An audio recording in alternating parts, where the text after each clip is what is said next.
I'd like to call to order the regular meeting of the Tiverton Town Council, Monday, September 23rd, 2013. We will begin with the Pledge of Allegiance. I pledge allegiance to the flag of the United States of America and to the republic for which it stands, one nation, under God, indivisible, with liberty and justice for all. Madam Clerk. Councilor Gerlach. Present. Councilor Shabbat. Present. Councilor Lambert. Present. Councilor Roderick. Present. Councilor DiMederos. Present. Councilor Pelletier. Yes, ma'am. Councilor Ruda. All present. Okay, the consent agenda.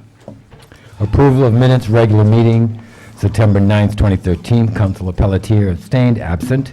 Approval of executive session minutes, September 9th, 2013. Councilor Pelletier absent. Approval of joint workshop minutes, September 12th, 2013. Councilor DiMederos abstained, absent. Receipt of minutes from the following boards, commissions: Arts Council, Library Board of Trustees, Prevention Coalition, Recreation Commission 3, Wastewater Management Commission. Correspondence received and filed. Barbara Pelletier regarding August meeting of the Newport County's Visitors Bureau. Town of Middletown, resolution expressing support for the concept of bringing the retired aircraft carrier USS John F. Kennedy to Newport County. Discover Newport annual audit report. Town of Richmond, proclamation for Pancreatic Cancer Awareness Month. Attorney Brian Kuna referred to interlocal trust Stanley claim. Approval of tax assessors abatements. Approval of petition for National Grid for one new pole on Fish Road, number 37-25. Response from S. Berlucci, DPW Director. Copy of town stipulations required for approval. Approval of proclamation, National Friends of Libraries Week, October 20th through 26, 2013. Planning Board memorandum dated 9/5/13 regarding Winterberry Woods remaining surety referred to town solicitor. Approval of proclamation, Pancreatic Cancer Awareness Month, November 2013. Any items to be removed at this time? Mr. President, I'd like to remove item 3A and 8, please. I'd like to remove 1A.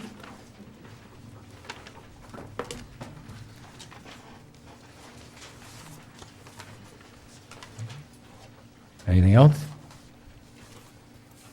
Okay, I would remove, just for public reading, CA 7 and CA 9. Okay, we will begin with, I'll entertain a motion regarding the rest of the consent agenda. So moved. Second. We have a motion and second. All those in favor? Aye. Motion carried. Okay, we will start with CA 1. I just have one, I think one correction at the top of page 2. That was agenda item CA7, and I believe we had a motion to accept CA7.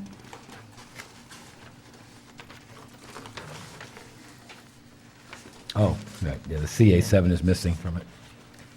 Well, also the motion Yeah. to accept.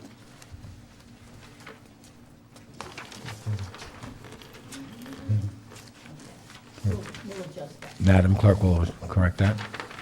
I make a motion to approve the minutes of the regular council meeting, September 9th, 2013. Councilor Pelletier abstained, absent, with the amended top of page 2 for motion to accept CA7. Second. We have a motion and second. All those in favor? Motion carries.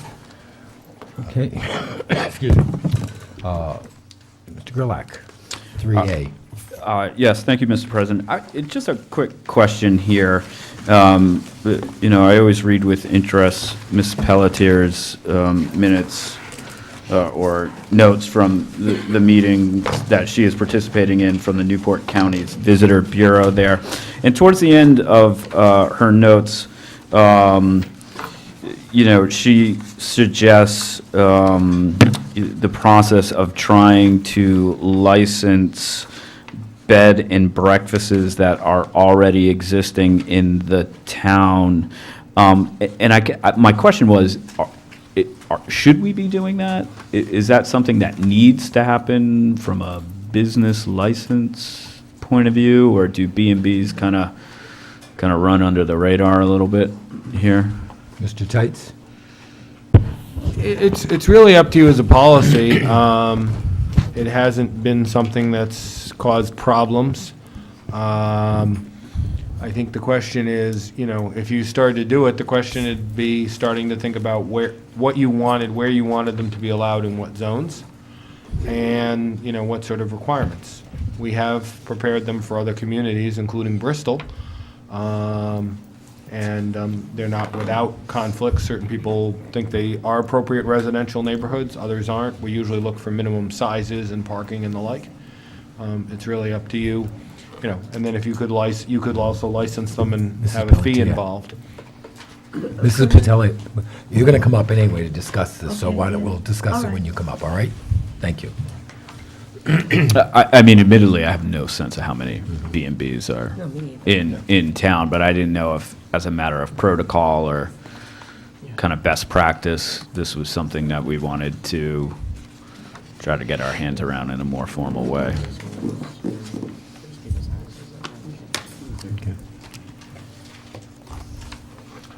I don't know. I guess the question is, how many do you have? And do you want more? Or do you want them out in the open instead of, hidden? Sure. Well, when Mrs. Pelletier comes up under the open, we'll Sure. discuss it further. Great. Just a comment, because they're not licensed, I know we have no idea how many there are. Yeah. Well, yeah, I have to imagine it's a bit of a chicken and egg kind of thing here. What defines a bed and breakfast? Bed and breakfast. What's the, No, where's the line drawn between a bed and breakfast with a sign out front and a little old lady making scones and all the like, and just someone who rents out a cottage or rents out a room in a Right. large house? Well, usually, the bed and breakfast usually have size limitations, usually anywhere from 5 to 10. Above that, you're basically a hotel. Also, a requirement that you have a live-in person on the premises, that it be primarily a residence, with the accessory use being the taking in of the guests, rather than that being the primary use. And that's basically it. I mean, most of the time I've seen 1 or 2 is the limit on boarders, if allowed, and then beyond that, it becomes the bed and breakfast. And you also have to think about events too, because the big thing is people doing weddings. And if you got a big place and, they're gonna rent it they're gonna rent all the rooms and perhaps also have the wedding there. And that often creates problems and conflicts with the neighbors. So you wanna be regulating that with it. I guess we'll talk about it more in open session. Okay. I'll make a motion to accept consent agenda item 3A. Second. We have a motion and second. All those in favor? Motion carries. Okay, CA7, okay, which is the approval of a proclamation, National Friends of Libraries Week. I would ask Mr. Pelletier to read that proclamation. National Friends of Libraries Week, whereas Friends of the Tiverton Libraries raise money that enables our library to move from good to great, providing the resources for additional programming, much-needed equipment, support for children's summer reading, and special events throughout the year. Whereas the work of the Friends highlights on an ongoing basis the fact that our library is the cornerstone of the community, providing opportunities for all to engage in the joy of lifelong learning and connect with the thoughts and ideas of others from ages past to the present. Whereas the Friends understand the critical importance of well-funded libraries and advocate to ensure that our library gets the resources it needs to provide a wide variety of services to all ages, including access to print and electronic material, along with expert assistance in research, readers advisory, and children's services. Whereas the Friends' gift of their time and commitment to the library sets an example for all in how volunteerism leads to positive civic engagement and the betterment of our community.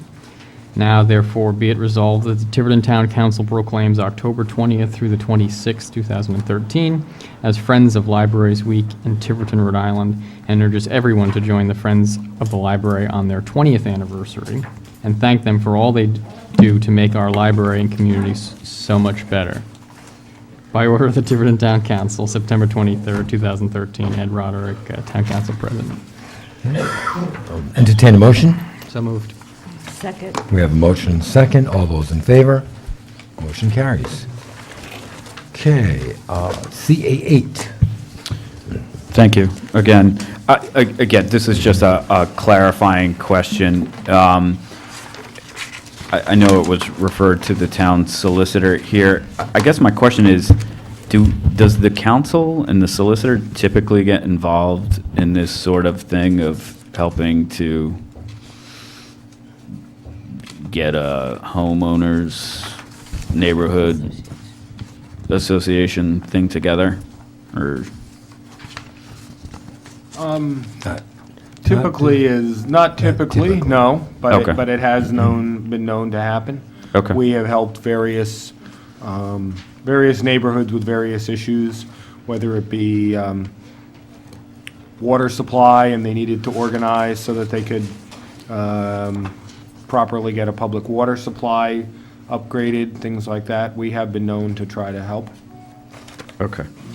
The important thing is just to make it clear, and this is obviously one of the things that I would discuss to then bring back to you, is I'm not going to represent the homeowners association. I'm not, no matter what, that's a conflict. I can't represent the homeowners association. It's really a matter of putting them in touch with someone who will, and perhaps authorizing our funds, the funds that, well, they're funds, but we're holding them as a trustee, to say, okay, these could be used to get you going. I think that's what they're looking at. Yep. But Okay, then can you just help me understand here, in the last full paragraph on page 2 of 2, what we mean when we're saying the acceptance of the streets will allow town services to continue? Acceptance of the streets, what does that mean? they have not, there are two phases, if you will, for the town to accept town streets. The first one is when the planning board gives its approval. Okay. And those streets are laid out in the final plat. Those streets are accepted, they become public streets by the planning board's action. The second step, though, is they have to be accepted by the town into the roadway system for maintenance and future maintenance and repair. Okay. And so that is done after all the work is completed, the inspections have been signed off on, then it comes before the town council, usually on a recommendation of the planning board, with the public works director and the engineering report, and say, yep, everything, this was built to town standards. Okay. It's got an adequate gravel base, the drainage is complete, everything's done, so we should accept it. Going forward, the town is responsible Okay. for those streets. Then we have problems when we have things in between, like this, where the developer went bust. Fortunately, there was enough money there in the account to be able to fix it. We've had other ones where there hasn't been enough money, and we've done what we could, and we've sometimes recommended streets that might not be 100% in compliance with the town standards, but if they're mostly there, we need it. In this case here, there's some drainage swales involved in connection with the streets. The runoff runs onto certain property with the drainage swales. There's minor maintenance of those drainage swales that are required, basically mowing and cleaning out the debris from them, which according to the planning board approval is a responsibility of the homeowners association. So until a homeowners association has been formed and taking that responsibility, the town has not wanted to accept the roads. And we've tried to suggest that one possibility might be that not only will we not accept it, but if it keeps going on, we'll cut off the services. We won't provide maintenance, we won't provide trash pickup, and we won't provide snow plowing because they won't be accepted town roads. Okay. All right, that's great, thank you. You're welcome. Is there any time frame associated with this? How long it's been going on, since 2009, 2011? I think the latest stuff has been going on for about a year and a half or so, from 2011.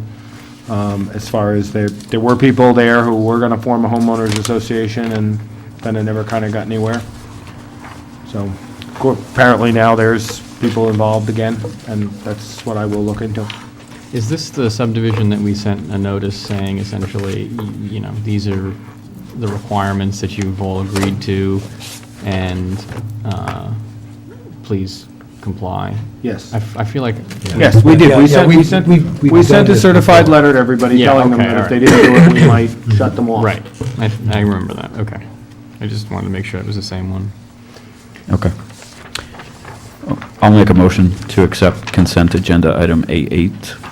Second. We have a motion, second. All those in favor? Motion carries.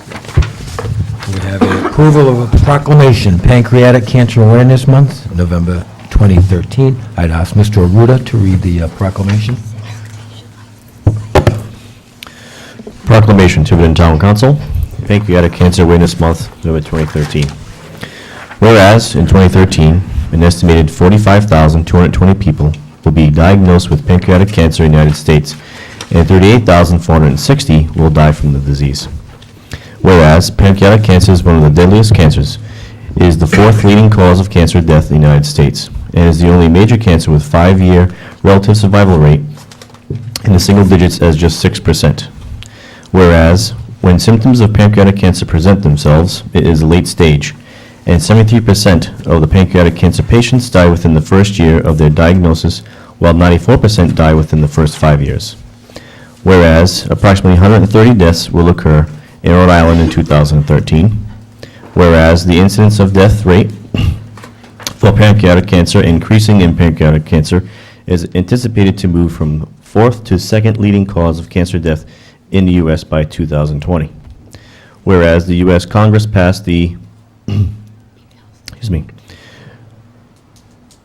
Recurrent Cancer Research Act last year, which calls on the National Cancer Institute to develop scientific frameworks or strategic plans for pancreatic cancer and other deadly cancers, which will help provide the strategic direction and guidance needed to make true progress against this disease. Whereas, the Pancreatic Cancer Network is a national organization serving the pancreatic cancer community in Tiverton and nationwide through a comprehensive approach that includes public policy, research funding, patient services, and public awareness, and educated related to developing effective treatments and a cure for pancreatic cancer. Whereas, the Pancreatic Cancer Network and its affiliates in Tiverton support those patients currently battling pancreatic cancer, as well as those who have lost their lives to the disease, and are committed to nothing less than a cure. Whereas, the good health and well-being of the residents of Tiverton are enhanced as a direct result of an increased awareness about pancreatic cancer and research into early detection, causes, and effective treatments.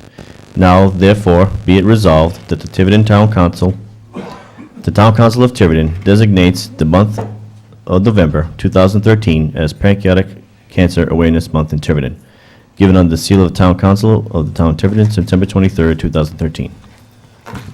Thank you. I'll entertain a motion. So moved. Second. I have a motion and second. All those in favor? Motion carries. Thank you. Okay. Open public forum, announcements, comments, questions. Ms. Barbara Pelletier.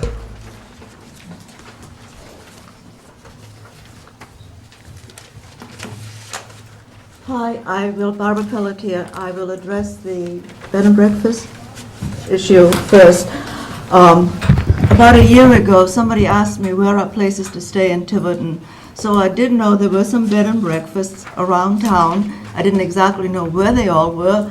So I went to the tax assessor's office and thought, sure, it'll be on the tax roll. But evidently there's no record of who is a bed and breakfast. And so I went into the building inspector and I thought for sure we would have some sort of code that an exit would have to be marked and so forth and so on, and parking spaces or whatever. But again, there was nothing on the books, and I guess our only provision for a bed and breakfast is that you serve a breakfast, a bowl of cereal and a cup of coffee will do. And that's it, and nobody knows where they are, and there are no rules, which I thought in a catastrophe, somebody will sue the town that we don't have a rule for fire escapes or that kind of thing, because you put an addition on your house now, you have to have so many plugs per wall and that, and so it seemed kind of, oh, okay. And the bigger issue was also that most businesses do pay a tax on their business, and I know that bed and breakfasts, 3 or more rooms, should comply with the state 5% head on your bed, or bed on your head, or whatever, tax, and out of that, the town gets a quarter of that back to the town, which can add up. And Newport, for instance, the 5 big taxpayers in Newport are hotels, the big one being the Marriott, and they pay close to $1 million a year in taxes to Newport. So, there is a potential there to raise our income to the town. And then when you take that thinking further, is that perhaps if we don't have rules or we don't keep track of them, people will use it as a zoning evasion. If you're zoned in a single residence area, applying for a bed and breakfast probably does not toenail. On the other hand, if you don't use that space and want to divide your house into a 2-family, or you have an in-law apartment, again, you really can't rent it out to a stranger because of the zoning. So you can use that, our non-keeping records of that, as an evasion of the rules of the town. Plus also now with the septic issues, if your house is okayed for 4 bedrooms and you have 6, that would be somehow in the record. And again, if you can get away with it, I suppose it's great, but it is really not fair to the other people. I really don't know what your thoughts are on that. My thoughts, though, were the town is due a tax if it's applicable, and there should be some sort of safety precaution or code to do that. Other than that, it's an open thing to whatever the town wants to do. Mr. Tights, I would think with a bed and breakfast, it doesn't usually have to fall within the scope of the existing building. So if it's a 3-bedroom, you can't add bedrooms, because then that becomes a But zoning who's to issue. know? Well, the question is whether the bed and breakfast is permitted at all. So, if you're going to do this, part of that would be deciding what zones and what conditions you would allow bed and breakfast. And as I said, usually we put certain standards, usually provide a minimum square footage of building space and a minimum square footage of lot area per room to rent. So if you have a couple of acres, makes more sense. At a big house, you can rent 10 rooms for your bed and breakfast. If you're just got a small place right in the compact part of town, more likely to limit it to 2 or 3 depending on the size. And you need to have off-street parking for all of them. So that's really what controls the size of it.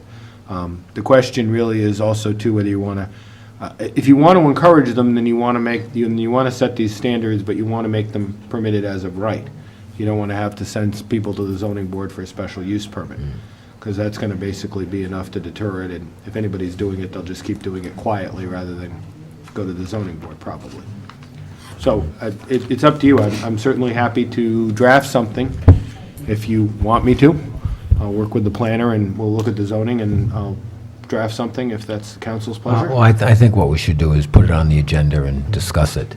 First of all, do you have any idea, you were looking at how many might be in town? I had no idea. I knew of some in our neighborhood. I think they've closed down. I have no idea, and it's not something that I want to point fingers at anybody, and it was just, I think, for us to develop our tourist base and get some other income, we should know, they should feel free enough to be open to advertise themselves and be out there. Plus, being out there makes you more competitive, which is good for the customer in the long run as far as cleanliness and everything else is concerned, just standards, and I think we should have standards. To me, anything that's less than a certain number of stars is on a hotel register is kind of suspect, but, that's my idea. And I'm not into camping, so all of that having been said, I think we could only improve our quality of whatever it is, and I think we should. I think we owe it to people if we invite them to have some certain assurance of a standard, and I do hope in the worst way that we can get that hotel going at the crossing. I think that would be the greatest thing, because look at it, there's Roger Williams College that is constantly looking for visitors' bed spaces. There's Bristol itself that has like 350 weddings a year, and there is Saconnet Vineyards now that is expanding. They've just become the supplier of wine to Fenway Park and all of that. So you know there's going to be the potential of more traffic. And Little Compton, by the way, was just announced one of the 5 best little towns in the United States. So we can only hold on to that tail and make a run for it, and get, remember, anyone going through Little Compton, got to go through Tiverton. So I think that it's a win-win situation, and I think all of these things would provide jobs for part-time jobs, and I know they're not the greatest, but it would be an opportunity for kids to get their feet wet with the responsibility of having a job and fulfilling all of these things, and I think it's a win-win. Okay. May I make a suggestion that we put it on, not the next council meeting, but the one after that? And would that give you enough time, Mr. Tights, to see what our sister towns do Sure. regarding bed and breakfast, so we can just at least discuss what we've done around us? Is that amenable to the rest of the council? Yeah, great. And Okay. I just All want right, to now- finish now- what I put. now- Now you can go on about Yes. your Halloween and tourism. Right, well, the thing was, we were reminded that there's this great opportunity to list any business or any club that has anything that, once it known, can list itself for free on the Go Newport site. So all you do, you self-register, they vet it. I mean, a yard sale probably won't make it, but most anything else will, because you never know what interests people. It's a self-listing procedure to Go Newport.com, and I will actually maybe let our webmaster know, maybe he can put a link to it, maybe that would make it easier. But it's a great opportunity, it doesn't cost anything.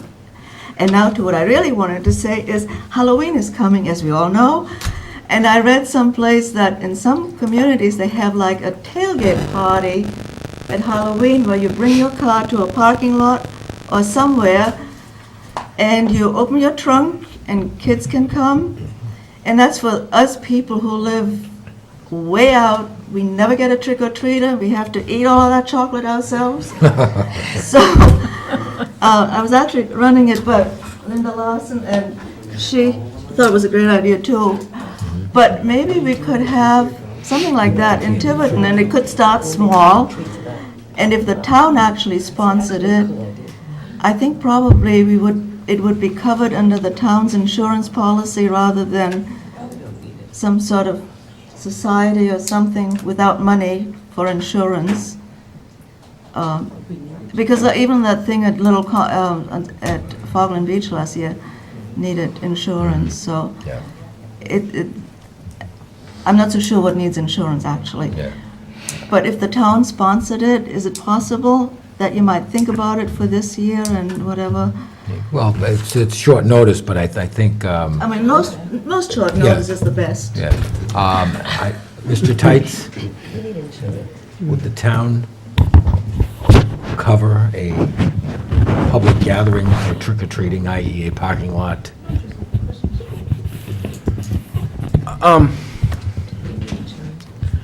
I don't think we, I could check with the trust. yeah, I mean, I think the thing to do would be to put it through the recreation department, and if they sponsored it, and, you know, whether it be a parking lot or a town facility, I don't think we're gonna need special coverage on it, as long as it's, Yeah, it's covered under a Something- blanket coverage. that's right, Yep. Okay. so. Okay. Geez, Halloween's around the corner. I'll talk to Linda Yeah.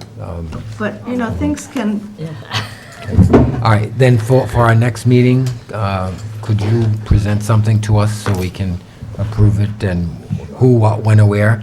And I'll and I help. like Twix, just so you know. And I'll help you, Linda, and we'll talk to the recreation. All right. Okay. So thank you very much. Thank you. I'll get to dress up. Speak for yourself. Okay, public hearings and public presentations. Chief Thomas Blakely, introduction of town senior recognition.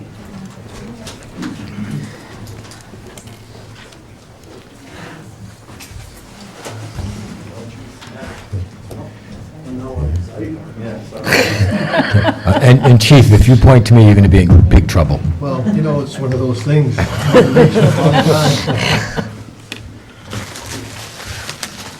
it as brief as possible. Several months ago, I was speaking with actually Linda Lawson, and we're seeing the things that were going on, the good things that they were doing. I thought, what could the police department do to get involved?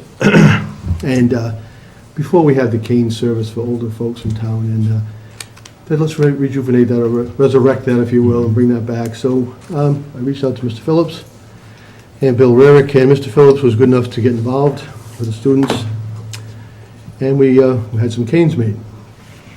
And this lovely plaque's made of mahogany. We'd like to have permission to put it in the town hall.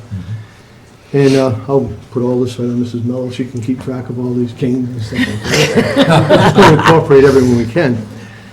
But I'd like to recognize the students who were involved. They did this for the town. And they did a heck of a job. They made a cane for each. You know, the women outlived the men. So I had to do something. So get the men into the picture. And we made 2 canes, so we'd have one for each gender. And we would, so that's what Mr. Phillips rearranged on that, and you could pass those around if you like, along with the plaque. When the information was put out that we were looking for this, and do some historical facts on it, Municipal Judge Jim Donnelly came to my office, and he presented one of the original coins was back in 1979. Apparently, it was issued to his aunt. So I would make a public appeal to anyone who has the other cane, if they could bring that to the town and give it to Mrs. Mello, and I promise I will keep better track of what we have now. But I'd also like, just for historical purposes, to pass it to the council to let them see the original cane, and it is dated 1979. Mr. Donnelly's aunt had that, so that's kind of preceded the whole idea and what we're trying to duplicate here. It has the town seal on it. It's quite a nice cane, but the students made that, those canes that you're holding, that Mr. Roderick is holding. We're used to holding it. Just holding it temporarily, that is. Yeah. As you know, I'm up for my evaluation, so it's just temporary. Yeah. I didn't think they could do that. So I thought it would be a good idea to, I know it's not exactly a police function, but to bring this back to the town, have something for, recognize one of our best treasures, if you will. I firmly believe our senior citizens have a lot to offer, and I would like to recognize them. I'd also like to recognize, again, Mr. Phillips for getting involved. He knew a lot of contacts. It was very nice. I know he rushed here tonight from Narragansett. How did he make out? We got beaten in a JV football game. It was a good game. We'll talk about that another time. But he did a good thing. Mr. Rarick was also very cooperative. And if I could, please, Jared Cordera, Yes, Jared Kadira. Ryan Phillips are the 2 students who made the canes that you had before you today. And the town residents, Jonathan Peckham of Woody's Carpentry and Restoration, he was involved with the plaque and some of the donations, if you will, of the materials.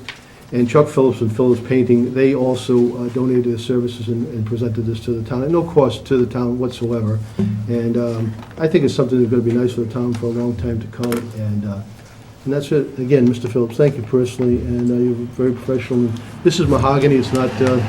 It's sort of. It's a touch of class, if you will. Oh. So that's pretty much the whole idea of this thing, is to perpetuate it, to honor our seniors, and have it just something we have in the town hall. Okay, well, on behalf of the town.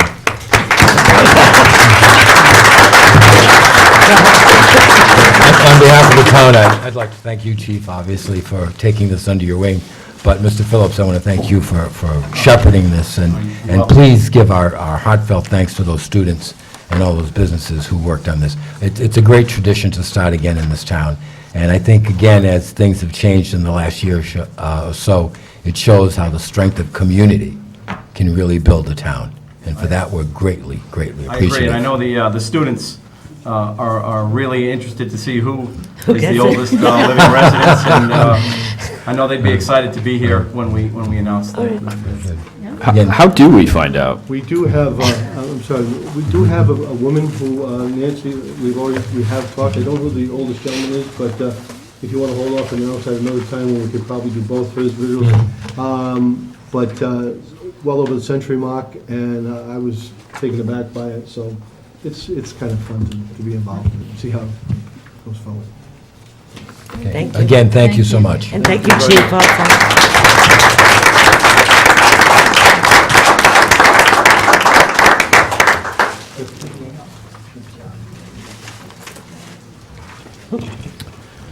Okay, the town council is sitting as a board of licensing, non-advertised license.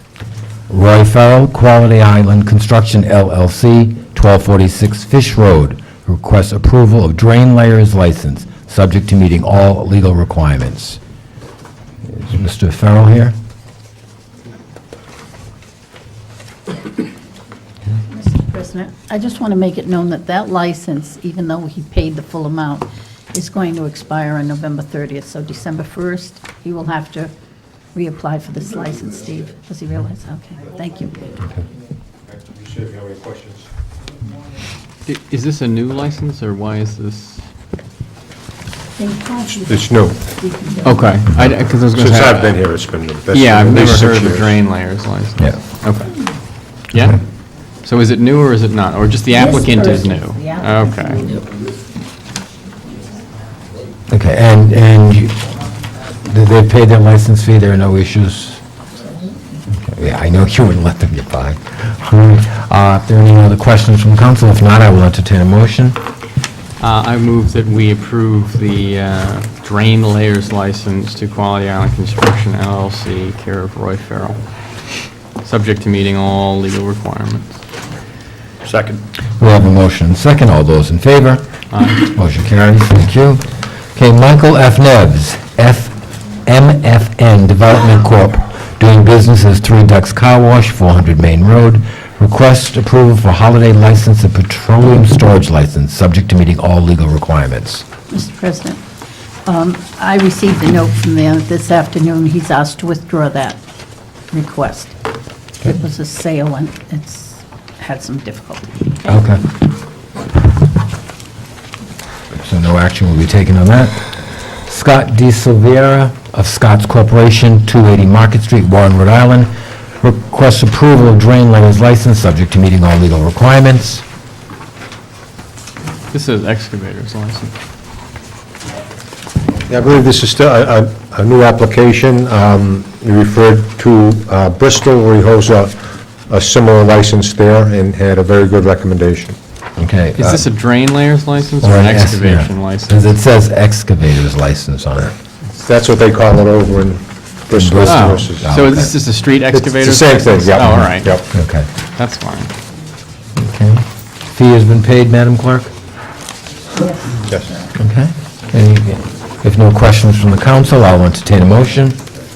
I move that we award the license for street excavators license / drain layers license to, I can't even read what this says, I'm sorry, Scott De Silveira, Yeah. of the doing corporation. business as Scott's Corporation in Warren, Rhode Island, subject to meeting all legal requirements. Second. We have a motion and second. All those in favor? Motion carries. Appointments and resignations. Excuse me. Wastewater Management Commission reappointment to expire 4/15/2014. Colleen Stanton, 50 Craig Avenue. Is Ms. Stanton here? She actually has been on attends all the meetings. She was appointed before her position expired in 2010. She never actually sent in for renewal, although she has continued to be on the wastewater management. So I informed her she best come in and get a renewal so that the council could have approval on it. Okay.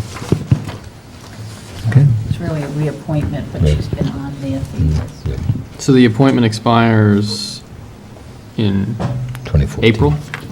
2014, right? Yep. Is that what it Yep. is? Yes. Yeah. So why are we doing it now? Because she can't vote on anything, she's just Oh, attending okay. meetings. All right. Yeah. So, if there's no questions, I'll entertain a motion. I move that we reappoint Colleen Stanton to the Wastewater Management Commission, the appointment expiring 4/15/2014. Second. I have a motion and a second. All those in favor? Motion carries. Okay, before we go on, just a little housekeeping. Could I please ask everybody to please shut off your cell phones? Thank you. Okay, unfinished business. Heidi Swist, authorization to hold motorcycle run to honor a dear friend on Sunday, October 6th, from 9:30 a.m. till noon, beginning at Stafford Road, continued from 9/9/13. Is Heidi Swist here?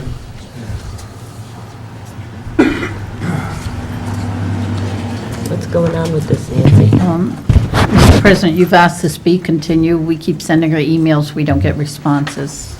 It's the same as last one. I suggest you just table it. She has. What is the request exactly? I don't understand. The original Authorization. request was she wanted to have a motorcycle run somewhere through, which of course is just on the roads, motorcycles. But it also had to do with a plaque or something, or Yeah. a bench at Stafford Pond. She was told when she called about, that may be DM approved, depending where she is with it. But she has never gotten back to us. We can't reach her by the phone, and so we keep sent another email, but there's no response. Okay. I mean, it doesn't appear to me that we need to approve anything for them to have this rally, right? Not I mean, necessarily. this idea that I don't know what used Stafford Pond means. but- Right, it depends what it is. I mean, if they want to meet at the boat ramp, that's the state's That's- issue. As long as they're not having a fishing tournament, then it's not our issue. Even if it were, wouldn't it just be public use of, it's just a parking lot at that point. I mean, it's not like they're holding a. That's Right, incorrect. but again, with the Bill. chief, they would have to be in accordance with all our sound noise Right, regulations. That's correct. Yeah. That's correct. And if they were having, and I don't know, if they were having a real parade and wanted, assistance with, traffic, so forth, as they're going through intersections together as a parade, then that's when they need to apply for a parade permit. But since there's nothing here and no one here, I would just suggest tabling it. I'm sorry, I was talking to the fire chief, he had my ear on. I was You listening. weren't on a cell phone though, right? No, I have a phone. I don't have a smartphone, so We were just saying, if they just want to have a group of people riding motorcycles through town, they have to comply with noise and traffic It has to be- ordinances. It has to comply with all registration, registered motorcycles, comply with Right. safety equipment, et cetera. And if they're a registered vehicle, they have the right to go on a public way. That's correct. And it's only if they wanted something special, like to be, like a funeral thing, going through lights and wanted police assistance, then they'd have to have a formal parade. If they ask for our assistance and you're gonna have details, then yes. Jim's on. Right. But then they also, and they have to, of course, file a necessary state permit or parade permit. That's right. But, So, okay, so, motion to table would. Yeah, this has gone on long enough. I mean, if they're not interested enough to at least come to explain what it is to us, then I will entertain a motion that this be tabled. I will make a motion that we table agenda item E1 until such time when Ms. Swiss can appear before the council. There's no more time. There's no more time. 'Cause it's all- Then we table it indefinitely. Indefinitely. Second. We have a motion and second. All those in favor? Motion carries. Okay, Council Gorlak, Comprehensive Plan Advisory Committee, revised resolution. I know I'm on this agenda item, but frankly, I brought it up. I think Mr. Tights is going to take the lead on this. Mr. Gerlach brought it up about, saying, where is it, and it's been sitting out there for a while. This was submitted a while ago as the idea that the town council would take the lead on creating a advisory committee. And it seems like there was some different ideas. In the meantime, the planning board's gone ahead. They've created a subcommittee and different working groups on it. And so pursuant to Councilor Gerlach's request to bring it back, revised, these are my revisions, not his, suggesting that, so the advisory committee would not be the main public input. The main public input would be through the planning board and their public hearing process, but we would still have an advisory committee, which would be limited more of a technical sense, and also instead of just having it open to any resident of town, which could be a big unwieldy thing, which I think was a concern, have just 3 members of the public appointed by the town council. We've got various people who've applied so far. I think the administrator's been keeping a list. I'd suggest, give 2 more weeks, or actually we got 3 weeks till our next meeting for anybody else who wants to apply, and then have the council pick and choose 3 and move forward at that way to assist the planning board as feasible. Okay, so this will be on our agenda in 3 weeks? I'm going to be advertising boards and commissions for the October positions, and I'll add this to Yeah, I was it, gonna just in ask. case. Mhm. they're refreshed. We appointed our members yet? No. Yes, Oh. oh, yes, Oh, yeah. we did. Yeah, Yeah. Wasn't it? it was Bill and myself John? and... Yeah, Bill and John, yeah. Can I just ask a question? And again, the reason why I brought this up is because I had seen Kate had done a great job putting together a rough timeline, and I had noticed that, this was kind of due and wanted to make sure that we were revisiting it. So who will actually chair this If you read it, we advisory committee appoint them. and be in charge of kicking it off and, bringing it together and actually doing what it was? Well, Bill number 4 says the town council shall appoint. Right. Oh, there we go. I left it to you. I left it to you. That's what you get the big bucks for. Yeah, We get to Okay, great. someone as being secretary. once we get everybody. Thank you, Andy. So does this mean that the planning board is putting together these subcommittees and asking for volunteers to work on those subcommittees? I think the planning board has set up its own working groups, its own subcommittees on the different areas, they've got different subject matters.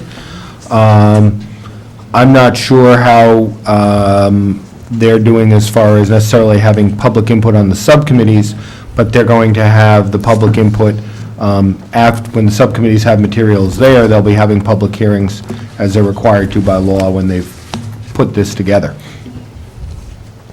I just think it's going to be important for whenever this group gets up off of the ground, that it gets in sync quickly with the work that planning board has been doing. So the folks who are kind of giving up their time here, it's worth their while. We're not duplicating effort. We can help the process move forward in an orderly fashion, that sort of stuff. I just want to make sure that the planning board has enough volunteers to Do the make work. the revisions, because this is a full revision. It's not a partial, it's not a, That's correct, and I understand they're working on the RFP, they've almost got their RFP completed for professional assistance. And that may be difficult given the limited funds available.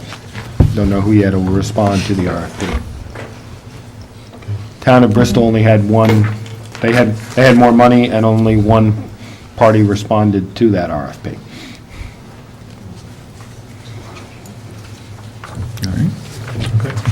So this will be on our agenda 3 weeks hence? I guess the second meeting in October. Yeah. Too soon. No, I'll try 'cause- for the next one, I'll try to get the ad in Yeah, 'cause- tomorrow morning. Yeah. Give them time to respond. Okay. Okay, nothing under F, financial business. G, new business, economic development. Economic Development Commission update. A couple of weeks ago, the council requested that the EDC come and speak before them. This was 2 meetings ago, and obviously Scott Humphrey, who is the chair of the EDC, is here to comply with that request. I'll try and make this brief, and thanks for having me tonight. and Thanks for coming. We support of the appreciate it. EDC. I think Nancy has sent you a quick outline of what I was going to discuss tonight. So on the messaging, in 2013, the EDC really wanted to start getting a message out to the public. And what we chose to do was to identify the property tax levy as a conversation starter. In the tax bills this year, we had sent out a little bill stuffer as sort of the kickoff. So we're continuing that conversation when we can. From there, the EDC is identifying quantifiable financial goals on what we would like to see. And essentially, if you take a look at the data, there's about 91% of our tax levy is paid for by the residents of Tiverton, about 9% by business. We're trying to take a look at, if we change that measure a little bit, what it would mean to the residents of Tiverton in tax relief, perhaps, or stabilization of property taxes. So we've done a couple of models on that, and we're still working through what's realistic and what's sort of fantasy. So we'll bring you up to speed as soon as we get those models in place. Also, one of the messaging points that we're going to start kicking off shortly is the EDC for a number of years has really struggled with the fact that we don't have a whole lot of power. And Len Schmidt, the president before me, and I struggle with this month after month on what the EDC really does. And I think we've come to the conclusion that the EDC really is a facilitator of conversation. And we're going to start really promoting that rather than trying to get into the nuances of trying to give tax relief for new businesses coming in. We're just going to keep the conversation going to really illustrate what our assets are here in Tiverton. So that's going to be ongoing as well. A couple of events and conferences which I think are worth noting.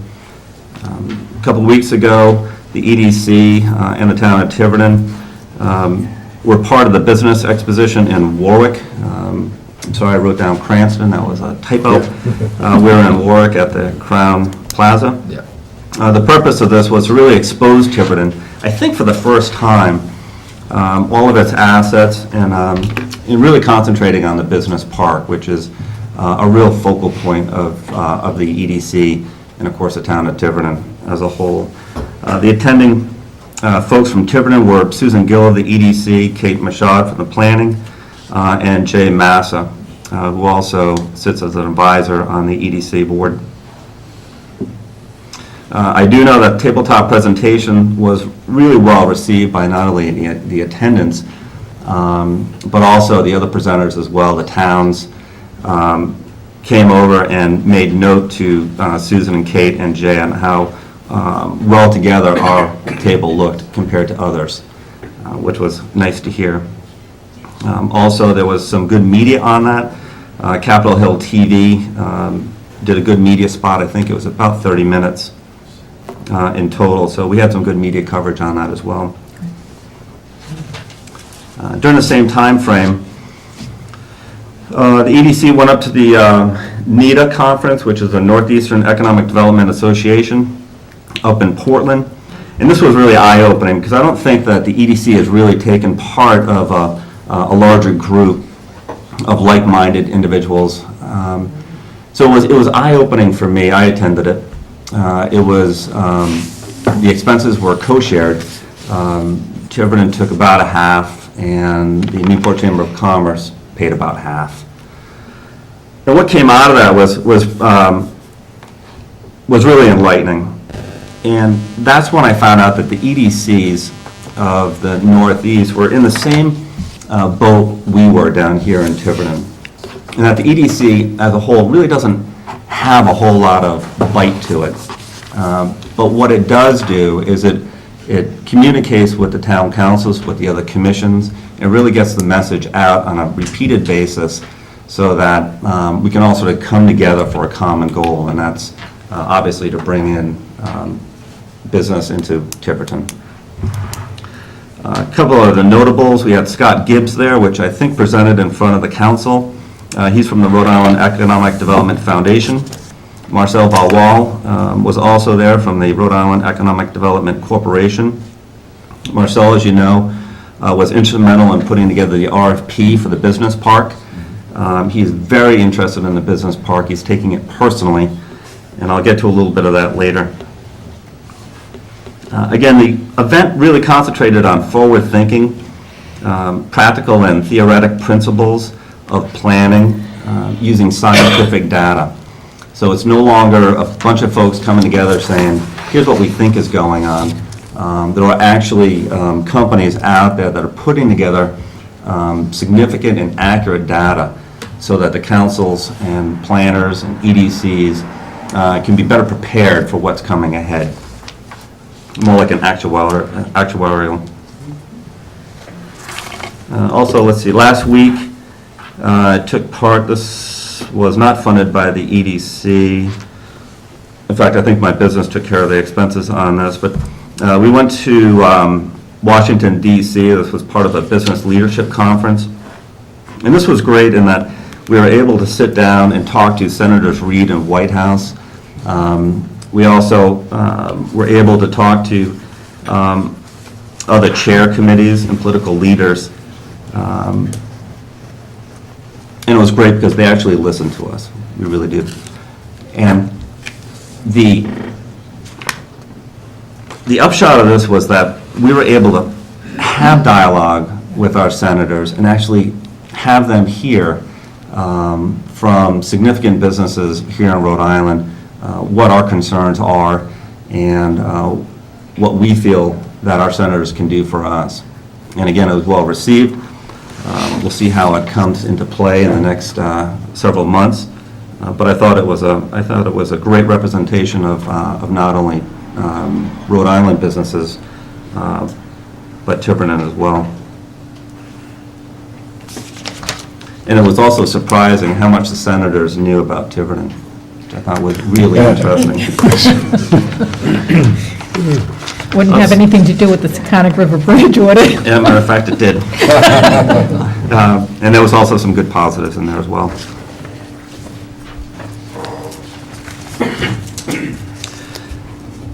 A couple of the initiatives that we're working on. Some time ago, Newport Chamber wanted to initiate a regional economic development entity. The thought behind this was that the more folks we can get around a table to discuss like concerns, the better off we would all be. I, for one, in my business, actually like competition because I think it raises the bar. I think that a regional economic development entity would do the same thing. It would literally size us against other communities to see how we measure against them and see how we want to change, if at all. This group is being co-funded or matched by a family called Van Buren. We're not really sure what the costs are. I met with the Van Buren folks late last week. And so we're just putting it together. It'll take some time. The Newport Chamber of Commerce has been extremely receptive of the needs of Tiverton. Some of the things that we've gone through, obviously notable, the Tiverton Business Park. They really stepped up to the plate and, in my opinion, got us off first plate and onto second. And we're sort of rounding second now with the RFP that's out there. So they've been extremely instrumental, and they listen to what we've got to say over here in Tiverton. You know, and certainly having a voice at the chamber table, which I'm able to do, has been great. Also to give Tiverton some increased visibility. Frankly, Tiverton always has been viewed as a distant cousin from the players of Portsmouth, Middletown, and Newport. Certainly they know we're here now. We've chewed up some of their money, and we're thankful for it. So they keep tabs on us. Also, one of the initiatives we started, let's see, I think it was May or June, we wanted to get the EDC commission folks to attend other boards and committees and commissions with the town. This is, again, just another way to get us in front of those folks so that we can hear what they're doing, so that they can hear what we're doing and collaborate as much as we can.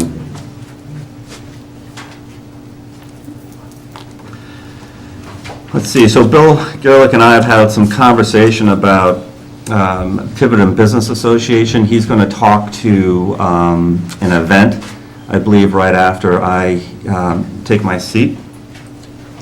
But I also wanted to say that the EDC is really looking at putting together a more formal business association so that we as businesses can sort of get together in the town of Tiverton, collaborate, and if we have concerns or issues, we can come to the council as one voice.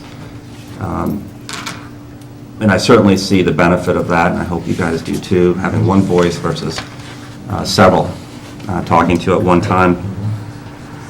Also, you know, what we see with the business association is that we can get more support for town-wide events. I'm thinking of you know, Tiverton First that we did this year.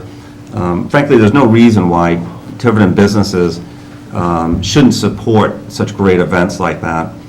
And I believe the association would be just the type of forum where we can, you know, get that involvement and get some support for those type of events here in Tiverton. I'm glad to hear about the comprehensive plan. I know that the EDC, I believe, will be placed on the advisory committee, which is great. We welcome that. On the asset side, so the EDC, you know, is really taking a look at several what we call assets or places of interest here in Tiverton that we would like to do something with. What that means, I'm not quite sure yet.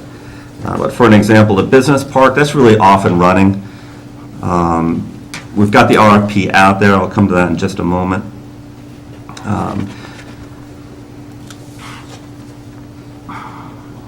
Let's get to it right now. The RFP. So we're expected to get some feedback from the RFP in late November. I believe it's about the 26th or so. I think the EDC really wants to put a plan B together. In the event that we don't get anything back from the RFPs, we don't want the initiative to stall.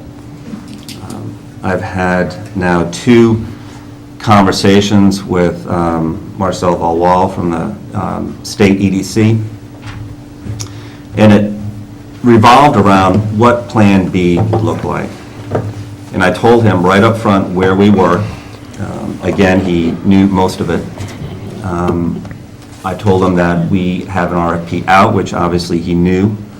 And I asked him quite honestly, I said, Marcel, what would happen if we get nothing back in the RFP?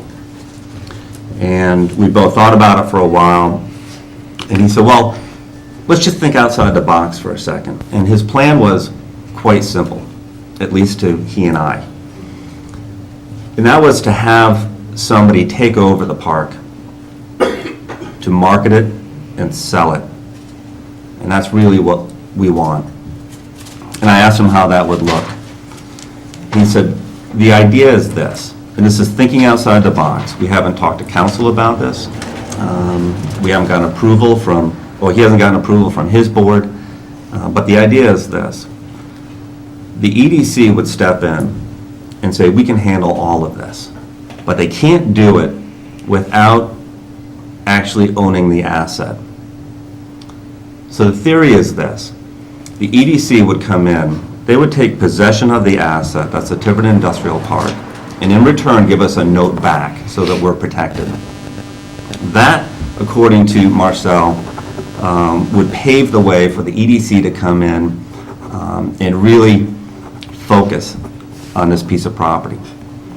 The obvious advantage is if they have a stake in the project, they are more likely to push the project and get it through to fruition. And then we started talking about what type of businesses would go in there. And the RFP is quite simple, highest and best use. But there's a caveat with that, because it's different from person to person, from me to the council, to somebody else in town, what that might look like. Subjective, perhaps. And he said that the biggest growing sector in the United States right now is cybersecurity. And that, for me, was a light bulb. It's a low-impact, high-technology kind of business. And I thought that would be something of interest for the town of Tiverton. So again, this isn't a scary thing. It was just talk. We wanted to see what a Plan B might look like. This is the best Plan B that we might have come up with. I honestly, at this point, I'm not sure where to go from here, whether I should have a more detailed conversation with the EDC, or even if that's, I'm sorry, the state EDC, even if that's, you know, that might not even be my job as your EDC to have that discussion. So again, I'm briefing you. It's food for thought, and perhaps I could follow up with Jim Gonsalvo later on that. Yep. Also of interest, obviously, is Tiverton Crossing. Riverside Drive, which has some great work done to it down there. However, I've found out that the owner of Anthony Point, Riverside Realty LLC, has discontinued the lease with Quality Yachts. I've reached out to their legal agent, and I haven't been able to get a response yet. This occurred a week ago, I believe. So I'm going to continue to try to find out what's happening with that piece of property. Stone Bridge is certainly an area that EDC sees as potential for perhaps a new business or two. We've got a couple businesses down there that are shuttered. One, I think we all agree, is an eyesore. Now that we have bridge reconstruction happening in the next couple of years, I think that that would only increase the property value down there and bring some better quality of life for the Stonebridge area. And of course, Four Corners, and my colleague Susan Gill, who's sitting behind me from the EDC, and I are attending the Four Corners Merchant Group on a regular basis. That's monthly. And those folks are doing a great job down there. I believe that they're moving a portion of that area into a historical area, which, from what I understand, is probably going to go through. So that's great to see. And all I can tell you is that those folks down there have had a hard time in the last several years keeping it together. We've lost a couple of businesses down there. So I congratulate them on keeping the focus and keeping their group together to improve business and the quality of life down there. A couple of other notes. Let's see, I reached out to a couple of counselors from the Tiverton High School. The EDC passed a proclamation, I guess, a resolution this month supporting the Newport County College Fair hosted by the Tiverton High School Guidance Department. I had no idea we were doing this. What it entails is about 100 colleges and universities coming down to do a college fair right here at Tiverton High School. They also have seminars on educating parents and students on how to go through the college process, which I assure you we've done it now twice, and we've got 2 more to go. It is not easy, and it's nice to have counselors here helping us out with that sort of thing.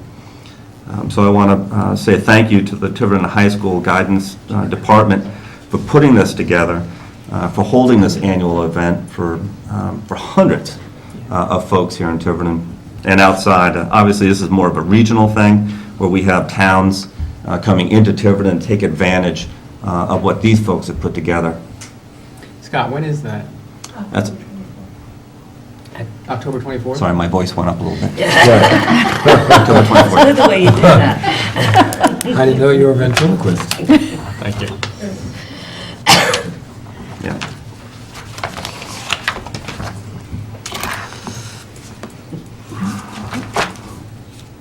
Okay, on the marketing end, so the EDC really is walking a sort of a slippery slope. We're trying to define where our marketing should begin and end. We haven't really figured that out yet. However, in the meantime, we have done some marketing. As I said at the top of my my speech here, we did a bill insert. We've since done some travel guide advertising, a map of Tiverton, and we revamped our website a bit. So the marketing end, again, Susan Gill behind me has done a great job sort of putting that together, also working with Barbara Pelletier on some of these pieces. And again, it's just an effort to get the town of Tiverton out there. Some of this marketing material is down in Newport at Discover Newport, which is a tourist center. Some of it's up here. Some of it's at my company and other commercial companies as well. That's it. Thanks for thanks for your time. Are there any questions? I just had a question, and Scott, thank you for all of the work that you do and the EDC does. Just one of the things that just seemed to be missing on this from the asset side of the house, and was Main Road in my mind. And the only reason why I bring that up is often I will get pulled aside from folks in town when I'm here, there, everywhere.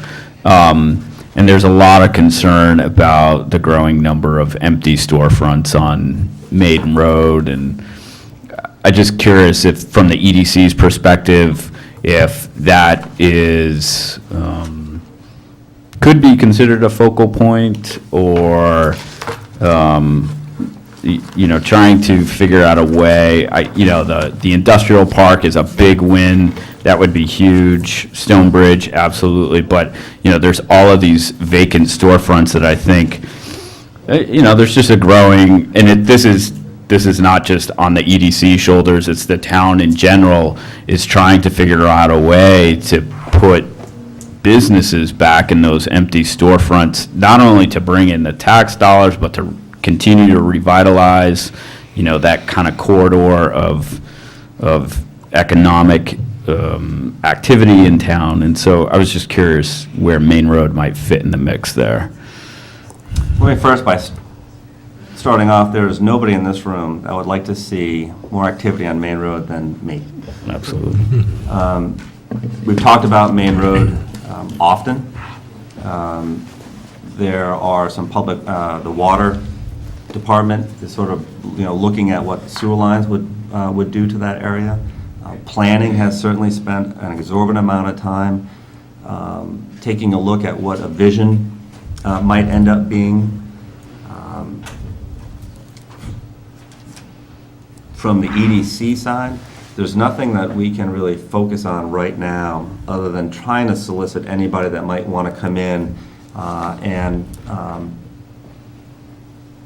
take a couple of those properties and make them into businesses again. There really isn't a whole lot we can do, unfortunately, right now, other than just let people know that we've got some significant properties, some of which are being worked on or brought up to speed, most notably across from Secana Auto, the old Brooks location. Yeah. I think at one point, the EDC was attempting to contact the owners of these empty properties to see if there was anything that the EDC or the town might be able to assist in helping them fill these vacant storefronts. I don't know how that effort, maybe there was nothing we could do. I don't know. That's about right, yeah. there is a tax incentive for renovation of properties, existing properties. And although that was a great step forward, it was adopted 3 or 4 years ago, I believe, Bill. I don't think it had enough behind it to really motivate these folks to put capital into those properties, unless they have to. And as I said, one of the property owners is trying to get his place or her place renovated so that it's in a sellable or leasable condition. Yeah, and I think that's a positive thing, that this is something that we could definitely take offline. I was recently reading a story from Maine Public Radio about how they had a similar situation of having a lot of vacant storefronts on their kind of main road, kind of downtown. This was in a community up in Maine, and they worked with the landowner or the property owners to offer free rent for the holiday months. As a way to try to seed new businesses where, someone had an idea for a business but didn't want to lay out the capital for rent and all of that sort of stuff, where they could, find a local business that was willing to give them the space for, free, just pay the utilities or whatever. And so it was just, a novel idea to try to fill up some empty storefronts, help seed new businesses in town, and kind of knock a couple birds with one stone there. Not to say that that is a good fit for Tiverton, but, again, I often am, pulled aside with concerns about Main Road, so. Thank you. I agree with almost everything you've said, and, it's been something we've been looking at, or at least I have been, with, interest for 4 or 5 years. And I would just say that it's gotten better. In some certain instances, the storefronts have filled, the tenants have been found, and just maybe it's a natural progression of economic trends and whatnot, but we're not at the level of vacancy on Main Road in North Tiverton that we were 4 or 5 years ago. Sure. We were considerably higher number count.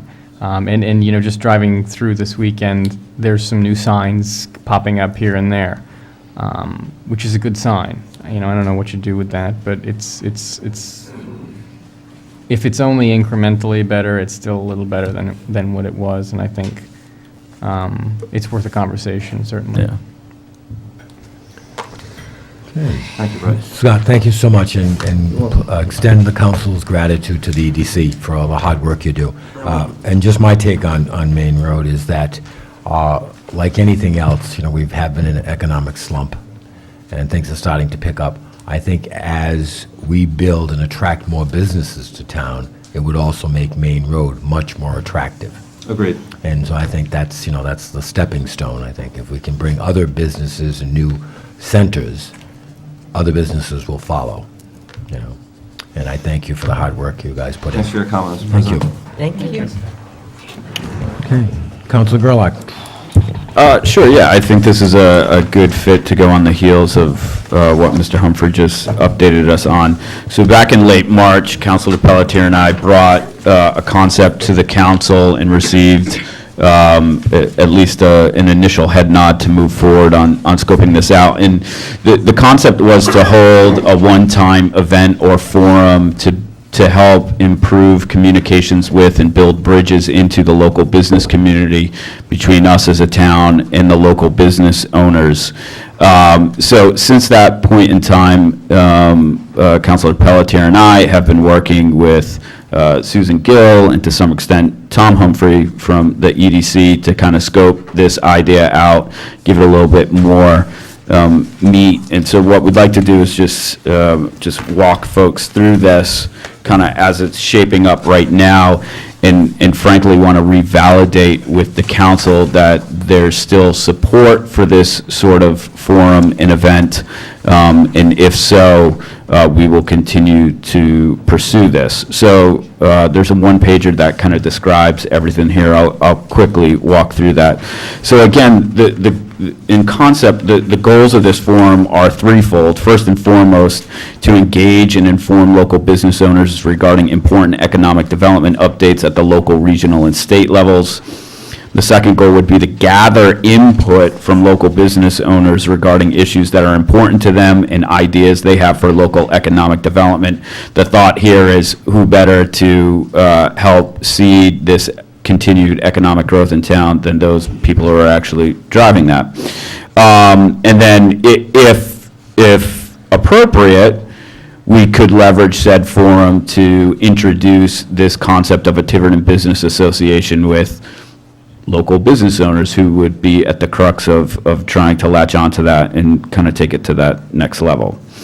So with that as the goals, we've put together a draft agenda, which is fairly straightforward. I think in total here, we're talking a 2 to 3 hour event that we would hope be well attended by not only local businesses whom we would extend invitations to and promote this with, but frankly, to have good representation from those folks from the town, whether it's the council, the EDC, the administrator, key departments in town like planning or zoning, whomever, just to create, again, an environment where questions can be asked, answers can be given, and we continue to build a strong rapport with the local business community. So we'd have some welcome and introductions. We see the forum taking shape into two primary parts. The first part would be more presentation focused, with brief presentations by individuals who could update the local business community on kind of the state of economic development. So the state level, try to get a regional perspective on economic development, and then certainly a more local view on economic development from the vantage point of Tiverton. So we've discussed at a very high level potential speakers that may fit the bill for each of those. Certainly Mr. Valois from RIEDC, Ms. Sullivan from the Newport Chamber for the regional perspective, and then, whether it was Mr. Humphrey or someone else taking the helm from the local perspective here. Now, we have, at a very high level, reached out to these folks to try to get a sense of what their schedules might be like over the next couple months. Frankly, we're running into some kind of scheduling issues, which I'll come back to in just a second. So we'd have a networking break. It might make sense to try to invite perhaps the Rhode Island Small Business Association to attend this, to set up a table or something like that, so that, again, we're helping to create access there. And then the second part would be more of a moderated input session, which we would open it up so that local business owners could share concerns, ideas, ask questions of the various local, regional, and state folks that might be in attendance. Then we kind of close it out and talk about any, potential next steps here. So from a time frame perspective, and here's where we might need to kind of take a fresh look at things, we were looking to kind of bring it back at tonight's meeting, reassess interest on the council to continue to pursue this. If that interest was still there, we'd bring it to a broader update at the EDC meeting in October. And then if there was still, support across the board, we start to outreach to local businesses to drive attendance, with the target timeframe for the actual forum somewhere in the late October to very early November timeframe, before we kind of got into the crux of the holiday season here. Of course, that's very, very much subject to venue availability. We've done some initial outreach to 3 local venues in town to assess availability. There seems to be some availability in that late October, early November timeframe, but also get a sense of what they might be able to offer in the way of a modest beverage and light food fare, because we all know food helps to bring in folks here. So in any case, all that has happened. We do have prices from 3 venues in town. We reached out to the Boathouse, Brand Towels, and Little Bear so far. We're estimating a potential cost of this to be somewhere in the $1,000 to perhaps $1,500 range on the high side of things, to cover, modest venue rental, as well as modest, food and beverage type fare there. The target timeframe of a late October to early November might need to get revisited. This is something that we're having some issues with, at least those potential speakers that we have identified thus far, being able to get there for that timeframe. And again, if we push it out even more, we're going to run into the holiday season, and then we'll just lose folks. So this might need to be something that we pick up in the spring or, Q1 timeframe there. But so I wanted to put it out there.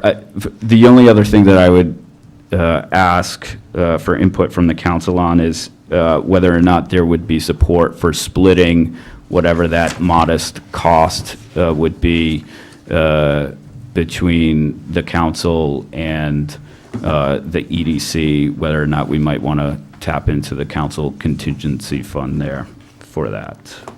But I'll pause there. Okay, well, I think that's something that we can look at. I think, and again, only given the timeliness, I think October, November, I think is not doable, in my opinion. I think you're running into holidays and schedules and whatnot. I think a good target would be after the first of the year, mid-January, sometime, early February, in order to, again, I think to put something like this together. I wanted to have its full due as opposed to trying to rush it and say, send mid-October, send out a blurb saying we're trying to get this, and this is going to happen. And it's just too short of a time frame. I think if we're going to do something, we should do it and do it right and be able to promote it and advertise it and give it its full due as opposed to trying to just ram it through as quickly as possible. And then again, you run into the holidays, especially in November, December. It's just, crazy time for people just in their own personal lives. So I personally think that either mid-January, early February would be a good time frame. And that's fine. I think the timing is absolutely fine. I think at this juncture, from my perspective, I was more concerned about making sure that the council still supported this concept of, outreach to the local business community to set up a forum of this. Logistics and timing can play itself out. We just wanted to make sure that the council was still supportive of this sort of thing. So, Anything from the council? Will there be a moderator for this event? Sure. Yes, we would have an MC of sorts. The reason why I bring that up is not having attended things like this specifically, but sometimes what happens is you get a complaining type of Yeah, absolutely. It would need to gathering be. instead of a constructive. It can't just be a session where a small business is going to come and say everything that's going wrong in town. Absolutely. I completely agree, and I think it would need to be moderated. I don't think we need to go out and get a professional moderator for this. I think we could, leverage that level, but someone from the EDC or the council to do that. But, setting ground rules up front, it's not a in Moan session there. But I think that obviously your message is to be constructive as possible. Absolutely. So I think if Absolutely. we market it that way, I think we'll probably get better feedback. Absolutely. From tenants. Not that some of that feedback won't be negative, which is also. Well, yeah. Constructive. It's good to have constructive criticism, Yeah. but I mean, it can't just be, that's it. Yeah, and again, and unfortunately, I think what happens in a lot of these types of sessions, as we've seen in our own hearings sometime, that, only the people that have complaints are the ones that come forward. Everyone else who thinks things are going great don't show up and don't say anything. So I think it's more of a type of meeting to show a creation of a new Tiverton Business Association as opposed to, what can we do, what's wrong with the town, what can we fix? I think it's more of let's get business together to work to create more business, to sustain more business. Absolutely. I think this group is a group of, would be a group of individuals who would be interested in not only providing feedback, but listening to the speakers, and they're interested in these, issues because it's their day-to-day operation, it's their livelihood, it's their business, it's their job to be interested in these sorts of things. And so I'm not as concerned about, it turning into a riot fest as we've had sometimes in the past. I think these folks are really more interested in what we're here to talk about. So I think, whatever that's worth. I'm happy to abide by whatever timing the consensus provides. I'm not sure how much advertising we're going to do or we had planned on doing. But I do appreciate that the end of the year is tough with holidays. You weren't set on October 28th to the... No, I'd rather do yeah. it sooner rather than later, but I appreciate that if... I don't keep a normal schedule, so if people believe that families and whatnot, people with families and whatnot, that those dates are not so great, then after the first of the year, I suppose is fine with me as well. Yeah, if I may, I'd like to join with Mr. Pelletier in suggesting that you push back and try to be as realistic as possible with a timetable. What I've discovered in the short time I've been involved with the town council and town government is that everything governmental moves at a glacial pace. It's simply incredible to get from here to there in any short period of time. It never happens. My thought on industrial development, and I'll just make a quick comment about this, is that here in Tiverton, I really think that we have to put out a new attitude.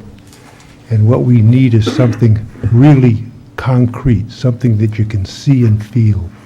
And we're going to have to develop anchors somewhere in this town. Potentially, I assume that the development proposed by the Caprianato Group on Route 24 is a possibility as an anchor. The industrial park, development at Stone Bridge, the other areas that Scott has mentioned. But I think we need anchors. I can't imagine what incredible courage it would take for somebody to make the decision, gee, I can start a business on Main Road north of the bridge. The best of luck, but I wouldn't hold out much hope. So while I'm not trying to, I think this is an excellent idea, Bill, that you're working on, but I would try to push it back. I'd like to see something positive coming.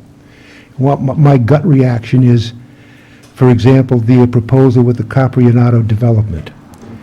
That can serve as an anchor, I'm assuming, for Main Road. I can't think of anything else that's going to attract people to Main Road. It's not coming through Fall River. It's not driving through the Globe section of South Main Street. But if we can start looking for something positive and really get a change of attitude in the town, that with more of a, yeah, we can do it and we can get something done. That's what we really need in this town. And unfortunately, as I said, starting off, things really do move at a glacial pace when you're trying to see anything getting done at this governmental level. So I would join with Mr. Pelletier in suggesting a timetable that realistically takes those thoughts into consideration. Sure. And I would think the early part of the year would be an excellent starting point for this type of agenda.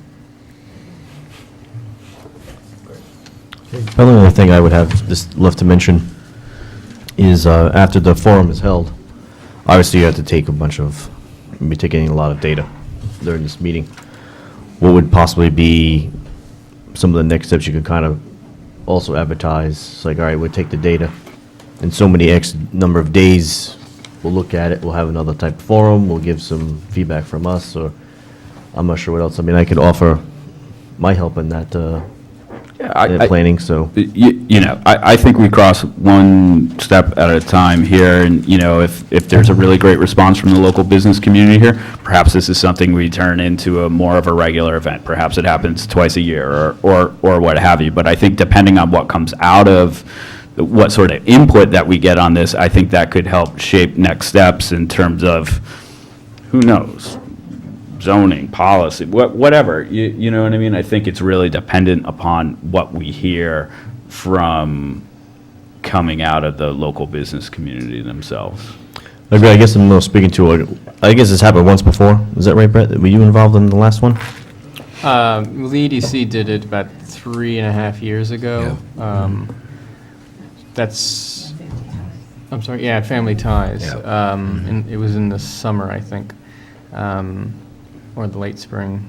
I wasn't involved in it. Oh, you weren't involved. No, but there was an attempt to do it again about last year or a year and a half ago, and it kind of got foiled by the 38 Studios kind of debacle, and that conversation kind of derailed a number of plans to have speakers and whatnot.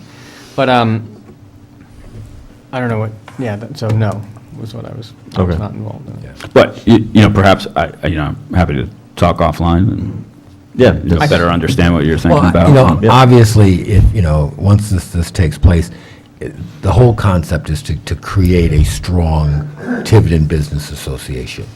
And if that comes out of it, that will drive more thoughts and momentum than anything this council could do. And I think that's the key. You've got to get as many local businesses involved to show that they are stakeholders in what goes on in this town. And that's going to be the critical aspect. And so I think by waiting and then sometime January, February, and be able to promote it to the local businesses and the importance of them, taking the handle on this also, as opposed to just, being council-driven, and EDC-driven, that the local businesses have to, take a partnership in this also. And I think that's what's critical, to show that you have a stake in this town and a stake in the future of the businesses in this town. And by, coming together and working together and promoting your businesses and all the businesses in town, it only benefits, them. I think that would be, I guess, the thing to also advertise as part of after the forum is this is what end goal is. This is what we want to achieve. Yep. And I think that will definitely set the good groundwork for it. Well, I think these conversations about economic development are more nuanced than our conversations about specific policy initiatives or specific planning goals.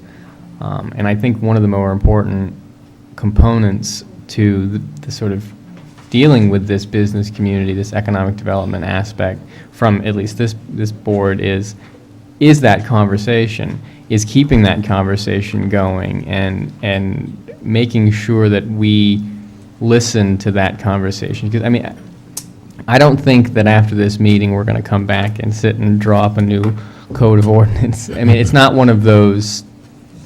That's not I don't think that's the end goal of this. The goal of this is a continued working relationship with people. It's a dialogue. Absolutely, and it's bringing people to the table that had either had no opportunity otherwise or just hadn't come to the table before. So, listening to the same 5 people in the room every time you do this, you need to have all of those different players in, and continuing that conversation and continuing that dialogue is, I'd just be happy if that was the end, at the end verdict. Okay. All right. Well, thank you for the input. We'll take it back, revise it, and keep you abreast of where we're Thanks, headed. Bill. Okay, thank you. Thank you, Bill. Okay, Councilor Shabbat, Volunteer Appreciation Night. Just wanted to get this on the agenda so that we could discuss if it's the council's pleasure to hold a volunteer appreciation night for our commission and committee members that support, in support of their efforts that they contribute to the town. It's doing a lot of work on their own by volunteering to participate in our commissions and boards. So I was trying to get feedback if Yeah, the council agrees. when did we hold that last year? Was It's always October. typically a rainy night. Yeah, I know. First rain night. Yeah. It is, I feel like it's in the fall, late fall. I think it was in October, wasn't At this it? stage, it would obviously have to Yeah. be sometime in October. Yeah. I have to talk with Jan, so Yeah. we're planning on doing the same thing. Yeah, More important is the council contingency going to be used to Yes. funds like we spent. Yeah. We haven't spent much in the past. No. So I was gonna ask No. how much. No, it was. Yeah, I thought that's It was about- like 600, yeah. yeah. Down with what we did. Yeah, I would Might need gladly, to lower the food. you know, We just get a lot of food. I would gladly have us do this again. I think it's a wonderful Yeah. thing to show our appreciation for what our volunteers do. Is there a time you're looking for? Again, you know, check the availability of the senior center. Well, I mean, okay, so towards the. End of October. End of October, I have to early send November, something I out should to all say. boards and Yeah. commissions. Yeah, so end of, Probably, are you talking about Monday night, Tuesday night, Wednesday night? I'm trying to remember, I don't know if. Did it on a I think it was Thursday. the Thursday. Thursday, yeah, I think it was the Or Thursday Friday? last time. Thursday night? It was Yeah. either Thursday or Friday. Yeah. Friday.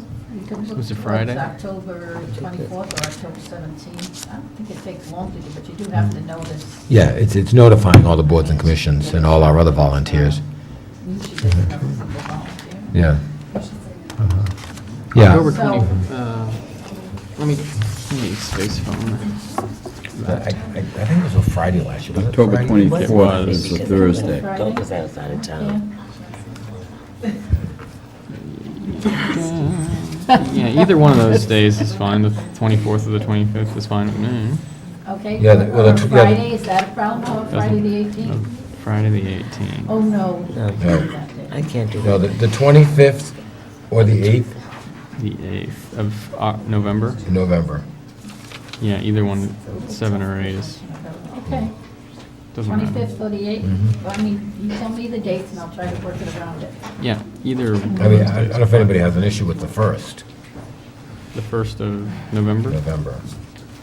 I mean, it's. Oh, we could have a Halloween theme. Well, Yeah, we could come dressed, that's what I was thinking. We could dress up. I do go to church.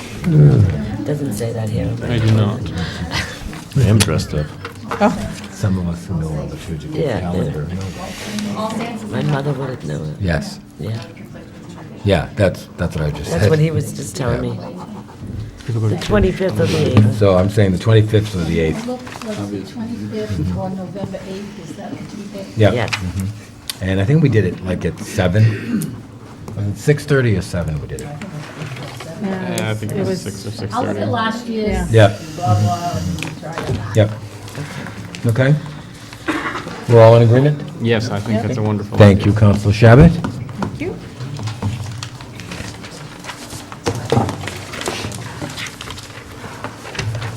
Okay, where are we? Lost my place here. Councilor Pelletier. Yes. Oh, sorry. Councilor Pelletier.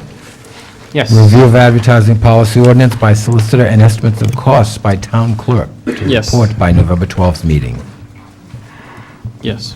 Essentially, what I would like is, and I've talked to both the clerk and the solicitor about this in the past, is, first of all, there's two issues. There's a budgetary issue or a finance issue, understanding the costs associated with advertising, how much we pay for an individual item and how much we pay as a whole, you know.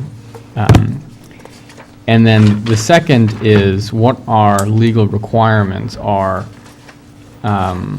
based on either Rhode Island state law or the town charter or any other cockamamie ordinance or whatever, so that we can understand if there are opportunities for us to save money or do things differently or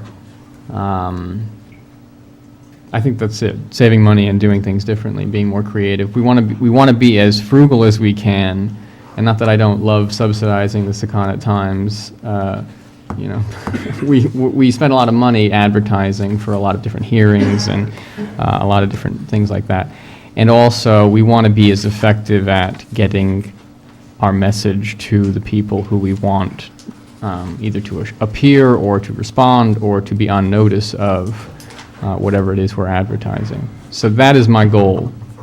At the end of that, I would hope that we can at least figure out a game plan going forward, whether it's creating a new ordinance or amending ordinances, I should say, or creating a new policy to address those types of things. Because I know we have the 21 days plus 3 weeks plus the full moon on a Tuesday stuff. So that is where I would like to focus. So it's what, November 12th? You know, a one-pager from each of you would probably suffice.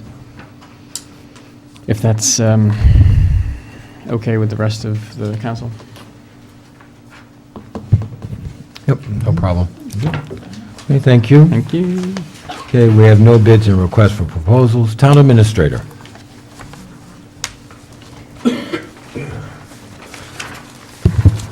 Before I get into the announcements, I'd just like to mention that on September the 11th, I issued a memorandum to all of the boards, commissions, and committees to remind them of the requirements of the open meeting laws relative to their agendas and meeting minutes. All of their meetings must be posted to the Secretary of State website. All of the meeting minutes, although not required, must be posted to the Secretary of State website, because when they post to the website, the Secretary of State's website, it automatically comes back and gets placed on the Tiverton website. So that way, everything is so that our citizens or anyone else can view both the agendas and the minutes. And I also asked them to place me on all of their agendas, distribution of their agendas and their minutes. I also reminded them of the Town Council Policy 2012-1, where all boards and commissions and committees shall prepare an annual report and submit the report to the Town Council through the Town Administrator. And that all of the boards and commissions were broken down into 3 groups. Yep. Group A, B, and C. I attached a copy of the council policy that illustrated that and indicated that each group will be reminded 2 months before their report is due. So we're going to do that this year? We're going to do that this year. Excellent. Open records requests. We normally only have 10 days to respond, so immediate action is required on their part, and the ordinance indicates that we are supposed to be notified, either the town administrator, the town clerk, or the police chief, depending on the request. So that was also explained, and hopefully we can get all of those issues on track. Now, getting to my announcements.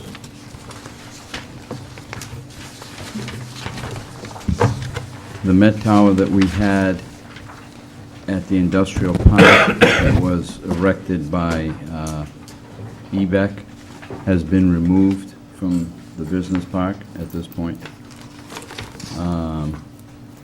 Bogamash Park, we continue to enhance that area. The obstacle course parts have been received, and next Wednesday they will be installed. The gazebo has been ordered. We have the funding now for the gazebo. That has been ordered, and it will be delivered in 4 to 6 weeks.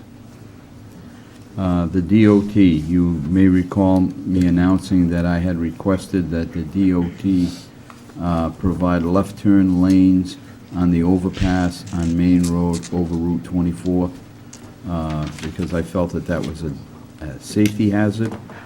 Well, it's gone before the Traffic Commission, and the Traffic Commission has honored my request and has indicated that they will create those left turn lanes sometime this fall. We have pretty much completed all of our paving, and now we're going to be focusing on the fuel system for the highway department. We're getting ready to put in what we need to support the equipment. That's all I have. Thank you. Thank you. Thank you, Jim. Council announcements, comments, and questions. Nothing from the council? Okay. Town solicitor. Thank you, Mr. President. First item, K1, is regarding the ordinance regulating fishing tournaments on drinking water reservoirs, including Stafford Pond. I provided you with K1A, which you've been previously provided. This is the complaint by the Department of Environmental Management, but I provided it because you need it to read K1B, which is the answer that the town has filed, that I filed on our behalf in response to their complaint. And then just to give you an update on where we are,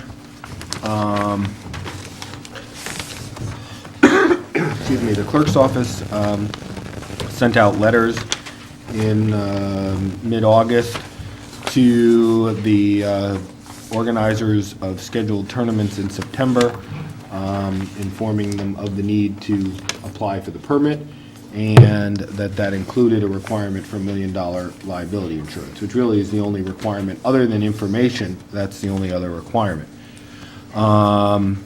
Essentially what has happened, the first one on September 1st was rained out. That was Labor Day, the rain out. So we did contact the ones that were going to be held on September 8th and September 22nd. I was in contact with both of the individuals who were behind each of those, and they indicated they couldn't meet the insurance requirement, so neither of those tournaments took place. The police, I want to thank the police chief for his assistance. The police did check it out. We were going, if the tournament was taking place, we were planning to at least inform them of the requirement that they needed a permit if they were going to have the tournament. There are two more, one for September 22nd, which, actually, no, that was this last one. That one was canceled, as I indicated. The last one is October 12th, and that's actually scheduled by the Stafford Pond Improvement Association. And they've indicated to me that they're going to have 6 or less boats, which would fall below our threshold for requiring a permit. So that's where we stand at the moment. And I guess Councilor Gerlach has also had a meeting with DEM, and he can fill you in on that. So I think most folks know, coming as part of the ongoing dialogue with the DEM, we had formed what has been known as a working group. So that is a group attended, at least by the town, by myself and Tricia Hilton from the Conservation Commission. And then from the DEM, it was Assistant Director Kathy Sparks, Liz Scott from the Office of Water Resources. And then when we met this past Thursday, September 19th, we were joined by Chris Dudley from the DEM as well. So it had been some months since this working group got together. We discussed a number of things. The first was giving updates to each other on the respective additional water quality data analysis that has been ongoing. Just to refresh everyone's memory here, coming out of the initial discussions we had with the DEM director and the staff in February and March, we agreed to undergo some additional water quality testing. That water quality testing was funded in its entirety by the Stonebridge Fire District. They contracted with a gentleman by the name of Ken Wagner and his firm to do it. Mr. Wagner had authored some of the original water quality studies on Stafford Pond back in the 90s and had a lot of experience with it. So he and his staff have been taking water quality samples on several occasions throughout the summer. He plans to have his final report ready in October. So that was our update. The DEM themselves have been undergoing additional water quality testing on their own that they have funded and have been overseeing. They plan to have their results ready in October as well. So we have tentatively agreed to have the working group meet again in late October to review each other's respective water quality data. Other updates that the DEM provided, first was regarding the kiosk. The kiosk that there is old, is overburdened with lots of information that we all agree could stand some updating. So the DEM has been working on that. They are going to plan to erect a new kiosk in the spring. They're going to move it from what is the south side of the boat ramp over here to the north side. They're going to redo all of the signage on there. They're going to emphasize the fact that it is a drinking reservoir, so on and so forth. In addition to moving the kiosk, they are planning to improve the parking conditions there by putting in dedicated kind of parking spaces, so lines to help control parking there. The DEM also updated us that the 2014 fishing regulations have been finalized and are posted on the DEM website. So that is available. We inquired as to when discussions regarding the 2015 regulations start. That process will start in January. So I think we will again want to provide input from the town on that. Just two remaining points here. In regards to the fishing tournaments, one of the things that we had communicated with the DEM in the past is that folks who were attending the fishing tournaments that might be scheduled for, let's say, a Saturday or Sunday, those individuals had been showing up, or some of those individuals had been showing up during the week to quote-unquote practice. And so bringing their large horsepower motored boats onto the pond when it wasn't a scheduled tournament, and that is against the regulations there. So folks at the DEM urged us in the town, which I will in turn urge the townspeople, that if they see, illegal activity happening on the pond, they should take it upon themselves to contact the DEM police right away. The DEM is, logging all of these complaints there. The only other thing that I'll mention here is that I received word last week from Mr. Ramatowski, who's the chair of the Conservation Commission. The ordinance that we passed required the Conservation Commission to come before the council for October 1st with a set of longer-range recommendations. They require more time to pull those together. So I did, seek some guidance from the town solicitor on that, and I will frankly take a larger role working with them to make sure that those get delivered. Just let me just tell you, just make sure you go through the council on that, With regards to, whether or not to change when they come before us. sure, then I will bring that up right now. So they will not make the October 1st date. So there are, I guess, a couple options before us. There is the first option, which is, and Mr. Tights, keep me honest here, the first option is to revise the ordinance, go through the public input process to change the date. Yes, we could amend the ordinance. but it would probably take longer to amend the ordinance than by the time they would report. We'd have to have it advertised for 21 days prior, which is essentially 2 meetings hence, and have a public hearing and advertise for that to change the date by which they're to report. The date in the ordinance is what we refer to as discretionary as opposed to mandatory.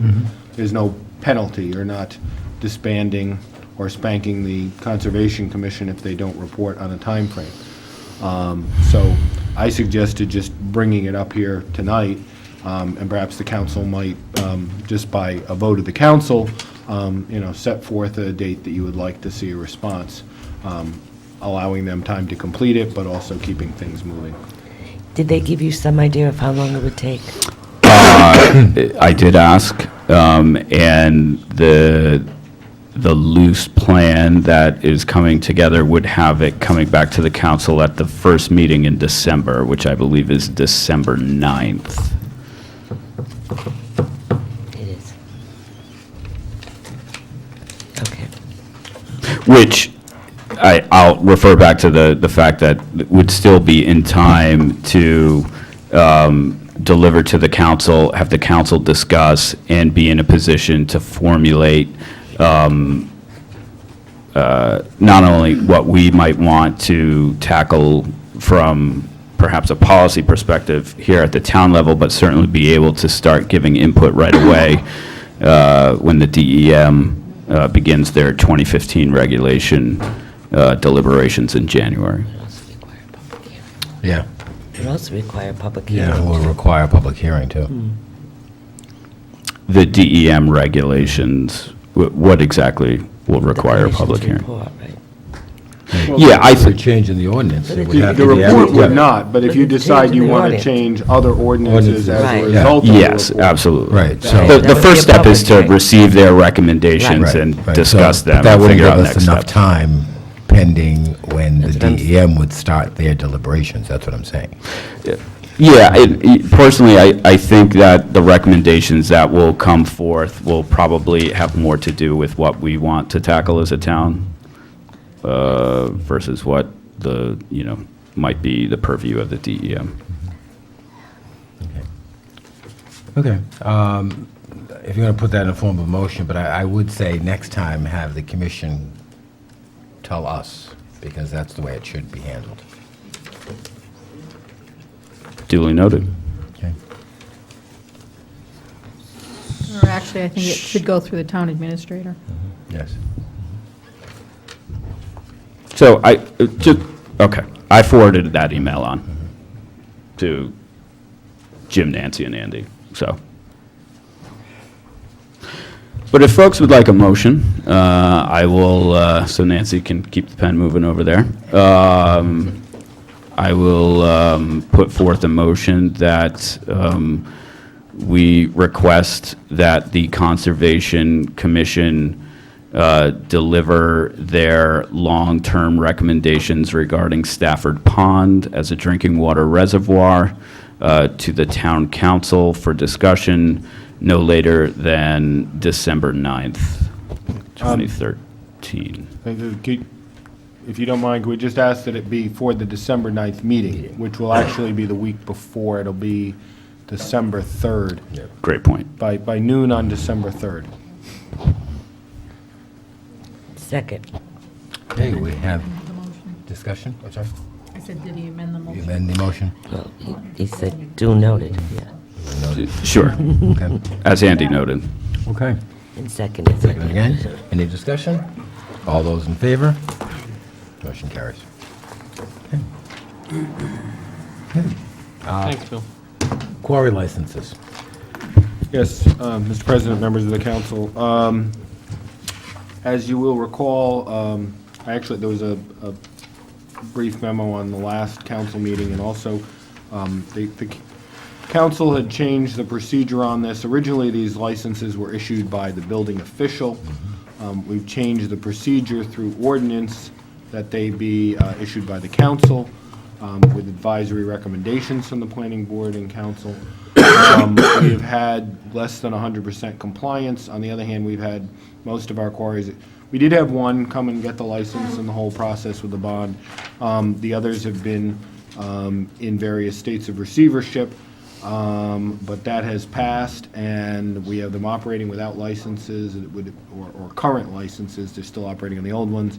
So I just wanted to give you the heads up, and that it was our intent to send them reminder letters.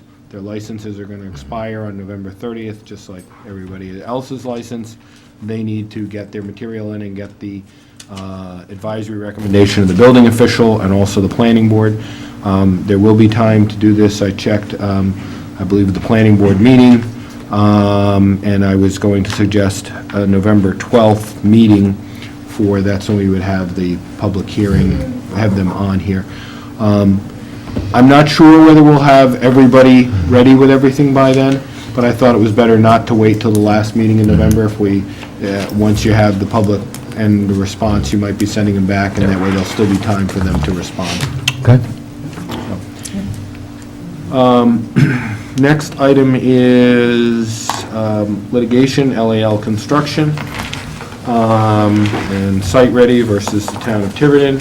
And I've provided you with a recent filing with the federal court by the opposition, by LAL and Site Ready. Federal court has a procedure where, rather than just one side asking the other for discovery stuff, there's also a self-discovery that's required, and this is the disclosures that they were required to make as to all the people they thought who might provide relevant information, which, as you can see, is rather extensive, 43 people. The documents that they think might be relevant, and then also their calculation, the computation of damages, which, excuse me, they claim to date they've lost approximately $332,000 stemming from a contract with the city of Fall River, and they've incurred approximately $9,300 in legal fees. That's what they're claiming so far. So I wanted you to have that information. Is there any reason why, But wait, there's more, but go ahead. is there any reason why this list includes current members of the town council, but not members of the town council that were sitting when this was was in front of the planning board initially? Or is that just an oversight on their part? I don't know. Okay. I don't know, we just... I want everybody to have fun with this, not just us. I will say, and I'm going to, this is what the thing, I mean, part of their theory of their case, and I'm not giving anything away, this is public in their thing, but part of their theory of the case is that the town let them on. The town said, oh, it's okay, we've got to close our landfill. The study that was done with the landfill committee, and the town's landfill's got to be closed, and PAR did a study saying, yeah, we're going to have a transfer station as probably when we close our landfill. And Not once would it ever discuss that it wouldn't be on our own property. well, they allege that they were let on to say, oh, sure, we'll have you can have the transfer station. Now, they clearly offered it to us as a possibility, but I would agree that we did not make any promises or inducements, but that's part of their theory of the case. Pardon me? Nor did we respond. Part of I bet he has the, that's why I said there's more, and I just want to put, this actually an email just received this afternoon from the clerk, by the clerk, from one of the people, the interlocal trust is defending us on the damage claims, and someone from Michael DeSisto's office, they've also asked for specific documents, and they're looking for documents concerning LAL construction, the proposed transfer, and the PAR feasibility study. And What proposed transfer? to the extent that there was discussion of that you would be needing a proposed transfer station. But not with LAL. Well, with any, that's what they're asking for. They're asking for any information that's anywhere in the town's records, effectively. For hypothetical developments that aren't even, okay. Well, clearly, they're looking for the email Yeah. that says, oh, sure, tell LAL to go ahead and invest in it, we'll be there. That's what they think they're gonna find. No. Which never existed. But, you know, that's what they're looking for. And so I want to give you a heads up that that's gonna come your way, as well as various town officials gonna have to look through your emails and see that question. That's what they've asked about, you know, what do you have in your emails regarding LAL construction, the proposed transfer station, and the PAR feasibility study? Now, we're not providing this automatically to them, we're providing them to Mike DeSisto's office. And then we're working with, my office is working with Mike DeSisto's office, and we'll review, and some of the stuff that, you know, should be disclosable, others we may assert various privilege to. But I wanted to give you the heads up that it's coming your way. Okay. It's not as bad as past ones where we had people demand hard drives out of your computer and stuff, but you are gonna have to at least look, and I wanted you to know, that's why they're gonna be asking for stuff about the PAR feasibility study and the transfer station. Okay? Thank you. Thank you. That's all I've got for the moment.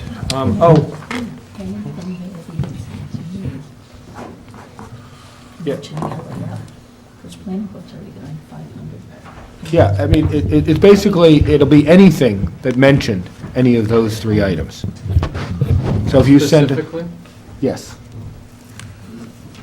So if you send an email to Nancy saying, is LAL on the agenda this week? That's what they're looking for. If you know, that's the sort of thing that they're looking for, or the transfer station or PAR. Yeah. Emails that you would have sent. And do we have a way to easily mine email content or any other sort of correspondence for keywords or whatever the heck we're looking for here? Well, Yeah. our email is particularly clunky, so. because it's too Well, we'll talk about that, and to the extent that we've got that, we might have to bring in our tech support person to try to deal with it. Yeah. Because not all of that would be on the town, via the town email. Pardon me? Not all of that would be via town I know email. that. That's why you are gonna have to be Yeah. looking at your computer as Right. well, and, you know, type in under the little thing for the search thing, Yep. LAL, or Site Ready, or Transfer Station, or PAR. or, you know, Engineering, Right. or See what they transfer have. station. Right, Yeah. and take a look. I mean, Or you have to make, PIA. you gotta make a good faith effort to see what's there. And then what we're gonna ask you to do is, to print those out, and then we'll provide them to our attorney to review. Can you send an email that reminds us? Yeah, you're gonna get contacted either, Okay. you're gonna get contacted either by, Jill Pereira from Mike DeSisto's office, or you're gonna get contacted by me, the clerk. Yeah. As I said, this is just from 3:39 today, but you'll be contacted by one of us, so you don't have to remember. Great. I'm just giving you the heads up now, since it's on the agenda anyway, and it came in this afternoon, Nancy handed it to me, I wanna give you the heads up. Thank you. I just want to make one point, especially since my computer had a bit of a crash, and I don't have any emails from July of 2012 to July of 2013 in my inbox, so we may have to be looking at yours. And don't get any ideas, I can't explain 8 computer crashes, okay? We have the technicians in here. Yeah. I write in a cipher in all my emails, so nobody can read them. Okay, town clerk. All I have is the workshop agenda. This is for next Monday evening on the Historic District zoning. I guess we'll contact the Historic Preservation Advisory if they don't already know. Now, do you want that workshop to be televised? Do you want it to be videoed or not, sir? I don't feel there's a need for it. Okay. Okay, we don't usually do workshops, Yeah. but I didn't know if you wanted this. Okay, fine. I mean, No, I was just asking, since this is one of our regular, the quote-unquote regular 5th Monday workshops, if there was anything else that we had overlooked that we had said, oh, we need to have a workshop on that in the future. just to backpedal a little bit, have they indicated interest, either the Historic Preservation Advisory Board or the Planning Board, of having this televised. It's a fairly This was obscure originally topic, set. so It I'm, was set for this date. In fact, I have the packets for them, so. no, I'm just saying, is it, Oh, no, they Oh, just okay. asked me tonight whether or not we wanted Yeah, them they next they need Monday, to know so I'm whether or not just they're going to asking. come Monday night. No.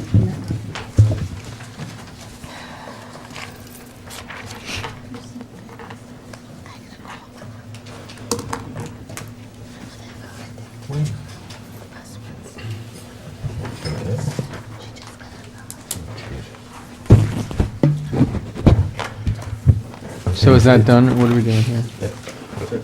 Nothing. Oh, okay. Yeah, okay. All right, Mr. Lambert. I move that we go into closed executive session pursuant to Chapter 4, Rhode Island General Law, Chapter 42, Section 46, 5A2, Ray Odell versus Town of Tiverton et al. Second. All those in favor? Aye. And continue in closed executive session pursuant to Chapter 42, Section 46, 5A5, Ray acquisition of real property for public purposes. Second. We have a motion and a second. All those in favor? Aye. And continue in executive session pursuant to Rhode Island General Law, Chapter 42, Section 46, 5A1, Ray Town Administrator's Executive Assistant, Personnel Performance Evaluation, Mary Lou Sullivan. Notice, Second. notice given? Yes, the record should reflect that Ms. Sullivan was given written notice of her right to have this in executive session. We have a motion. Second. Second. All those in favor? And continue in executive session pursuant to Rhode Island General Law, Chapter 42, Section 46, 5A1, Ray Personnel Performance, Town Administrator James Gonzalo. Second. Notice given? And yes, the record should reflect that Mr. Gonzalo did receive written notice of his right to have this in an open session.